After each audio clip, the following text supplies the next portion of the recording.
Lorsque je suis allé au Burundi, j'étais invité au palais présidentiel et j'ai vu un président de la République, mes frères, prendre la parole. Il a entonné les chansons et il dansait. Et nous étions, je crois, au 8e mois. Et vous savez, lui, qu'est-ce qu'il fait? Quand il organisait, parce qu'il est décédé, quand il organisait les cultes chez lui à la maison, il chantait un cantique pour chaque mois. Et nous étions au 8e mois. Il entonnait, il danse. 2e mois, jusqu'au 8e mois. Et quand il pleut, personne ne bouge. Et il n'organisait pas dans la maison, dans le jardin. Quand la pluie commence, il dit à ses ministres, nous restons là, on ne change, on n'arrête jamais l'adoration pour Dieu. Et les ministres, les mèches s'abîmaient, tout, mais ils étaient là en train de chanter. Pourquoi? Il oubliait qu'il était un roi. La présence de Dieu exige l'humilité. La vie aussi forme, mes frères. Ah oui, et des fois elle forme mieux que les écoles théologiques. Il y a des leçons de la vie qui t'enseignent l'humilité plus qu'une prédication sur l'humilité. Alléluia. Et Moïse n'est pas allé au pied d'un professeur, il n'est pas allé au pied d'un docteur, il était à l'école de la vie.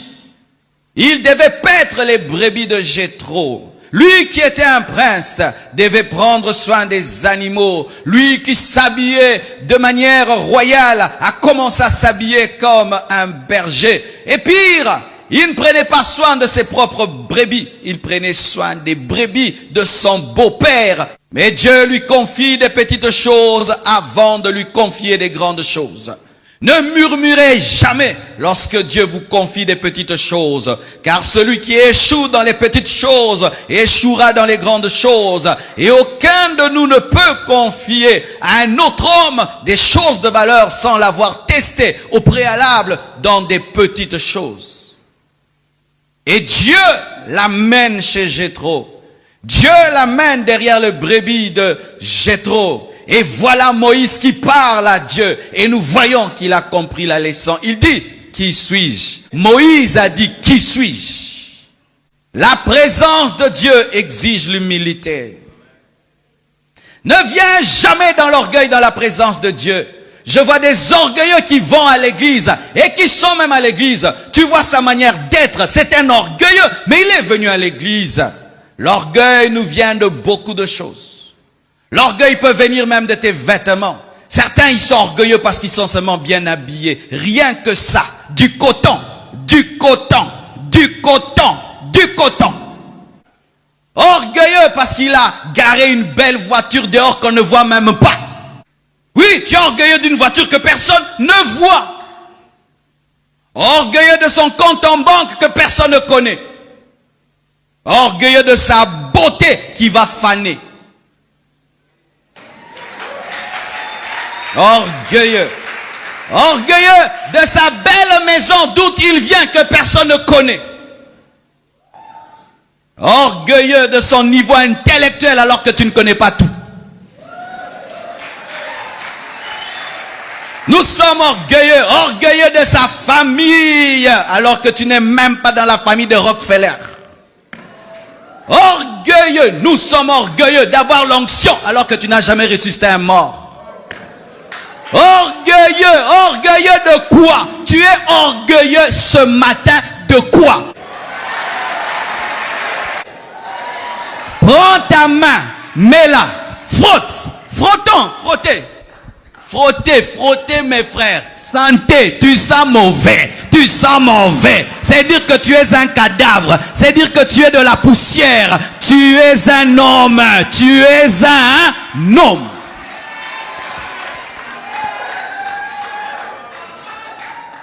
Moïse était un homme suffisant. Mais quand Dieu le taille, le forme, Moïse dit, qui suis-je? Ce Moïse-là était mort. Ce Moïse-là était brisé. Dieu, avant de te remplir, te videra. Dieu, avant de t'élever, t'abaissera. Dieu, avant de te bâtir, te démiettera, te fera exploser. Et ça ne fait pas plaisir. Je n'ai jamais vu un homme être brisé par Dieu en train de rire. Le brisement fait toujours pleurer.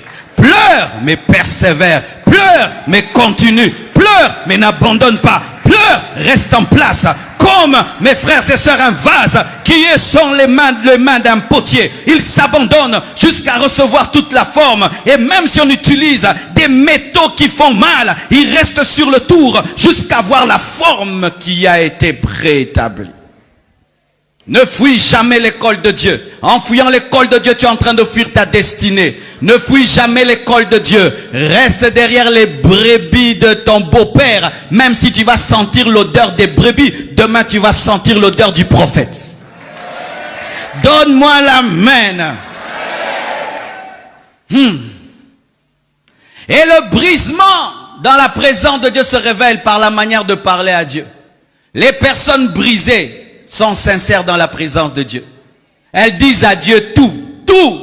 Seigneur, j'ai péché. Seigneur, je suis incapable. Seigneur, je ne sais pas parler. Seigneur, je suis incompétent. Seigneur, pourquoi tu m'as choisi? Il fallait choisir quelqu'un d'autre. Là, c'est le signe du brisement. Ne te vante jamais devant Dieu, mais présente toujours tes incapacités afin qu'il puisse te compléter. Ne dis pas je peux, tu ne peux pas. Personne ne peut servir Dieu. Je vous dis, personne ne peut servir Dieu. C'est pourquoi Jésus-Christ a dit, vous recevrez une puissance, le Saint-Esprit survenant sur vous. C'est alors que vous serez mes témoins. Vous n'êtes pas mes témoins parce que vous savez parler. Vous êtes mes témoins parce que vous êtes revêtus. Ils avaient déjà des bouches, ils savaient déjà parler, mais il y a parlé et parlé. Il y a parlé de ta part et parlé de la part de Dieu. Et pour parler de la part de Dieu, tu dois être revêtu de puissance. Attendez, vous recevrez celui qui vous aidera à témoigner. Plus tu es humble, plus tu auras l'onction. Parce que l'humilité agrandit le vase. L'humilité agrandit le vase. Plus ton humilité est grande, plus ton onction sera grande. Et si tu perds l'humilité, tu perdras l'onction. L'humilité précède la gloire et l'orgueil précède la chute. Lorsque tu commences à être conscient de ce que tu es, conscient de ce que tu peux faire, conscient de tes capacités, c'est alors que Dieu t'abandonnera. Qui suis-je devant je suis? Qui suis-je devant je suis? Devant je suis, nous tous nous disparaissons. Qui suis-je devant je suis? Mes frères, est-ce que tu as déjà vécu une forte présence de Dieu? La forte présence de Dieu t'amène toujours à être terrassé, à tomber par terre. Tu sens ta petitesse et tu vois sa grandeur. Soyez humble. Soyez humble dans la présence de Dieu. Oublie qui tu es. Oublie ce que tu représentes. Sois comme un enfant devant Dieu. C'est pourquoi regardez dans la parole le grand David. Le jour où l'arche revient en Israël, il enlève ses habits royaux et il commence à danser. Il est impossible de danser pour Dieu sans enlever les habits royaux. Ton problème, c'est que tu gardes trop tes vêtements royaux, c'est pourquoi tu ne danses pas. Michal a gardé les habits de la reine, c'est pourquoi il n'a pas dansé. Mais David a enlevé, c'est pourquoi il a dansé. Quand tu viens devant Dieu, oublie tes diplômes, oublie ton argent, oublie ta beauté, oublie ton onction, oublie le ministère, oublie toutes ces choses. Sois comme un enfant devant Dieu. Alléluia. Frères et sœurs, jetez ce que vous êtes et soyez vous, sans rien devant Dieu. Dieu a créé l'homme nu. L'homme a été créé nu. David enlève ses vêtements et il danse devant Dieu. Pour dire quoi? Je suis un humain, même si je suis roi. La présence de Dieu exige que tu oublies tes problèmes pour t'occuper du problème de Dieu. Ça, c'est un secret que j'aimerais te donner. La Bible nous dit que lorsque Moïse vient dans la présence de Dieu, Dieu commence à lui parler de ses problèmes. Tu ne te tiens pas devant une entité, tu te tiens devant une personne qui a des problèmes. Lorsque tu viens dans le bureau de Dieu, il y a des dossiers devant lui. Le salut des âmes, la guérison des malades, les captifs qui doivent être libérés. Mais ton problème, c'est que tu penses que Dieu est un distributeur. C'est pourquoi tu parles et tu ne l'écoutes pas. Alors qu'il faut d'abord écouter les problèmes de Dieu avant de parler de tes problèmes. Car il se peut que tu es en train de chercher un enfant, mais Dieu est en train de chercher un prophète. Et si ton enfant peut devenir un prophète, c'est alors que tu auras l'enfant. Tu es en train de chercher l'argent, mais Dieu cherche à envoyer un missionnaire. Et si tu dis, Dieu, donne-moi le travail, Dieu va te donner le travail pour envoyer un missionnaire. Ton problème, c'est que tu es dans ton problème au lieu d'être dans le problème de Dieu pour qu'il résolve ton problème. Oh, donne-moi la main, donne-moi la main. Je dis des choses, hein. Je te dis des choses. Toi, tu veux un enfant, Dieu veut un prophète. Hey! Anne ne prier sans regarder le cœur de Dieu, à ne prier sans regarder le cœur de Dieu, elle n'était jamais exaucée. Mais un jour, elle entre dans la présence de Dieu et Dieu lui révèle qu'il avait aussi un problème, un prophète. Il cherchait un homme à envoyer sur la terre, mais comme les hommes ne viennent sur la terre qu'au travers des femmes, il cherchait une matrice. Hey, donne-moi l'amen. Oh, Anne cherchait un enfant, mais Dieu cherchait une matrice. Parce que Samuel ne pouvait pas être parachuté sur la terre. Il fallait qu'il entre dans une femme. N'est-ce pas que aussi, Dieu a visité Marie. Pourquoi? Dieu cherchait une porte. Dieu cherche une porte sur cette terre et c'est toi la porte. Mais ton problème c'est que tu demandes que Dieu ouvre les portes alors que Dieu te demande aussi d'être une porte. Une porte pour le salut des Coréens, une porte pour le salut des Chinois, une porte pour le salut de la Guadeloupe, une porte pour le salut du Madagascar, une porte. Dieu aussi a des problèmes, Dieu aussi a des soucis. La Bible dit n'attristez pas le Saint-Esprit. Pourquoi les âmes meurent? Les fous ne sont pas guéris. Les païens sont en train d'aller en enfer. Qui va leur parler? Qui va leur prêcher? Frère, résous le problème de Dieu et Dieu résolvera ton problème. Dieu avait un problème. Jésus-Christ recherchait une barque pour prêcher une estrade. Et Pierre avait un problème. Ses enfants avaient faim. Il fallait que Dieu d'abord se réjouisse pour que lui puisse nourrir ses enfants. Il te faut, mes frères, mon frère, que tu entres en connexion avec le cœur de Dieu pour que tu découvres son fardeau. Tu cherches un mari, Dieu cherche une nation. Tu cherches les voyages, Dieu cherche un missionnaire. Ce n'est pas seulement toi qui as des problèmes, Dieu a aussi des problèmes. Mais les problèmes de Dieu sont prioritaires par rapport aux tiens. Prends le temps d'écouter Dieu dans sa présence, afin qu'il te révèle aussi ses problèmes. Et il va te dire, Moïse, je n'ai pas d'abord comme problème ton bégaiement. Mon problème, c'est mon peuple qui souffre. Lorsque Moïse se tient devant Dieu, Dieu se manifeste à lui au travers d'un buisson en feu qui révélait quoi? Le peuple d'Israël qui souffrait. Le buisson ardent n'est pas d'abord une manifestation de puissance, c'est une manifestation de souffrance. C'était Israël qui souffrait, mais qui ne se consumait pas. C'est-à-dire, malgré la souffrance, il devenait plus nombreux. Oh. Mes frères, regardez votre quartier. Il y a des enfants qui accouchent à 12 ans, 15 ans, 16 ans. Dieu cherche quelqu'un qui va ouvrir une église. Il y a des hommes qui sont en train de se suicider. Dieu cherche un homme qui va prêcher la paix. Tu n'es pas le seul à avoir des problèmes. Dieu a aussi des problèmes. Le salut des âmes. Mon frère, parce que l'homme est créé à l'image de Dieu. Aucun homme n'aime qu'on le cherche que pour des besoins. Pourquoi? Parce que Dieu n'aime pas cela. Nous sommes comme Dieu. Si tu veux entretenir une relation avec Dieu, voici ce que tu dois faire. Père, au nom de Jésus-Christ, quel est ton problème? Quoi? Dieu va dire, quoi? Michael vient. Gabriel vient. Il y a un homme extraordinaire qui est entré dans ma présence. Qu'est-ce qu'il a fait? Il m'a posé une question qu'on me pose rarement. Quel est mon problème? Dieu va chasser de sa présence à tous les démonneurs. Il va dire, viens, je t'assure, j'aimerais amener un réveil parce que mon fils revient bientôt. L'enlèvement vient, mais les gens sont distraits. Est-ce que tu peux devenir mon porte-parole, mon prophète à la fin des temps? Père, quel est ton problème? Oh, resamantalo prosaya. Hey! Parce que tout ce que Dieu te demande est à lui. Qu'est-ce que Dieu te demande que toi tu as créé? Même la matrice de Marie, c'était la matrice de Dieu. Mais comme il est bien éduqué, il te demande ce qu'il t'a donné. Mais ce n'est pas parce qu'il te demande la permission qu'il n'a pas la puissance de prendre. Parce que si tu ne donnes pas ce que Dieu veut te donner, Dieu te demande, il va t'arracher mais autrement. Seigneur, je suis là. Je t'adore, je te loue, je te glorifie. Quel est ton problème? Mon peuple souffre. Ça fait 400 ans qu'ils sont là. Certains même sont nés dans l'esclavage. Je cherche un homme. Et la Bible dit, je suis descendu. Mais on n'a jamais vu Dieu descendre. On a vu Moïse partir. Je cherche un homme par lequel je descendrai. Dieu, c'est un avion spirituel qui cherche un aéroport physique.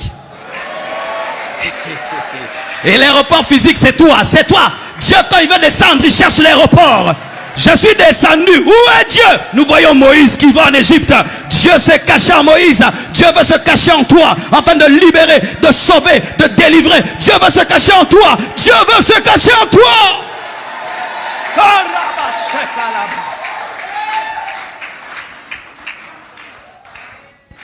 Lorsqu'on avait écrit ici la bâche, compassion, au coin, il y avait ce verset d'Exode 3. Vous savez pourquoi? C'est l'un des versets qui ont bouleversé ma vie. Je suis allé un jour à l'église, j'avais 21 ans. Et là, mon pasteur a lu ce verset. Et lorsqu'il a dit, Dieu a dit, j'ai entendu les cris. J'ai entendu les cris aussi. Des millions d'hommes et de femmes qui criaient dans mes oreilles et qui disaient, Marcelo, viens nous prêcher l'évangile. Heureusement que j'avais répondu à l'appel de Dieu. Voilà que vous êtes là. Voilà toutes ces extensions. Voilà tous ces hommes qui seront sauvés de partout dans le monde. Mais si ce jour-là j'avais dit non, mes frères et sœurs, quand tu viens dans la présence de Dieu, c'est un Dieu qui a aussi des problèmes. Il a besoin que des âmes soient sauvées. Que des âmes soient sauvées. Si on n'avait pas commencé cet orphelinat, cet enfant-là qui vient d'être recueilli, sa mère peut-être allait le brûler. Peut-être. Cet enfant allait mourir. Et j'aimerais vous dire ceci, mes frères. Vous ne vous tenez pas devant un Dieu qui n'a pas d'émotion et qui n'a pas de besoin. Arrêtez de vous concentrer sur vos problèmes. Concentrez-vous sur le problème de Dieu et vos problèmes deviendront ses problèmes. Parce que dans le principe de l'alliance, tes guerres deviennent les miennes, tes problèmes deviennent mes problèmes, tes amis deviennent mes amis et tes ennemis deviennent mes ennemis. Dieu cherche des vrais adorateurs, pas des vrais prieurs. Dieu a des besoins, Dieu a des besoins. Regarde les besoins de Dieu, tu vas découvrir ta destinée parce que ta destinée c'est une solution. Oh, donne-moi la main, je dis des choses, je dis des choses. Car tous les hommes ont été créés pour résoudre un problème. Tout homme est créé pour résoudre un problème. Si nous parlons d'Einstein, nous parlons de tous ces Newton, c'est parce qu'ils ont résolu des problèmes. Si tu traverses ce monde sans résoudre un problème, jamais on ne parlera de toi. Et le plus grand problème de Dieu, c'est le salut de l'humanité. Ton problème, c'est que tu pries, tu ne consultes pas le projet. Même quand tu pries pour toi-même, est-ce que tu as consulté le projet pour toi-même? Tu es une Mazda diesel, mais tu mets l'essence. Consulte le concessionnaire, il va te dire, Caressa. Oh, donne-moi la main. Tu vois quelqu'un fait, toi aussi tu fais. Bamba, bamba. Non, toi tu n'es pas diesel, tu es essence. Cherche à connaître pourquoi Dieu t'a créé et fais entrer ce que Dieu t'a dit de faire entrer. Peut-être toi tu dois lire des livres, tu lis des livres, tu lis des livres, tu lis des livres, tu lis des livres, tu lis des livres et tu arrives. Mais l'autre doit gêner. L'autre le sport, l'autre le sport, l'autre le sport, l'autre doit faire les affaires, mais tu dois découvrir. Nous ne sommes pas tous des apôtres, nous ne sommes pas tous des docteurs, nous ne sommes pas tous des évangélistes, nous ne sommes pas tous des pasteurs, nous ne sommes pas tous des diacres. Chacun est chacun.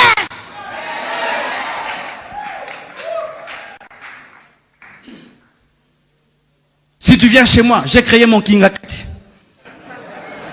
Ça veut dire, j'ai aussi beaucoup d'animaux. Ça veut dire ça, hein, ne me créez pas des problèmes. J'ai beaucoup d'animaux, j'ai des singes. J'ai des canards, en soi ce sont les animaux des blanches, c'est elle qui aime beaucoup les canards. Mais un jour, je priais, je les regardais. Tu regardes le canard particulier, tu regardes l'aigle majestueux. Il y a un animal là que j'ai qui s'appelle gris couronné, particulière. Tu regardes les chiens, particuliers. Et tu penses que Dieu, qui crée des animaux de manière particulière, va faire que tous les hommes se ressemblent.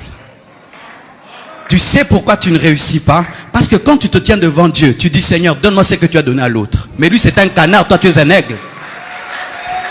Un aigle qui demande la nourriture des canards. Tu vois, tu es un aigle, tu demandes la nourriture des canards.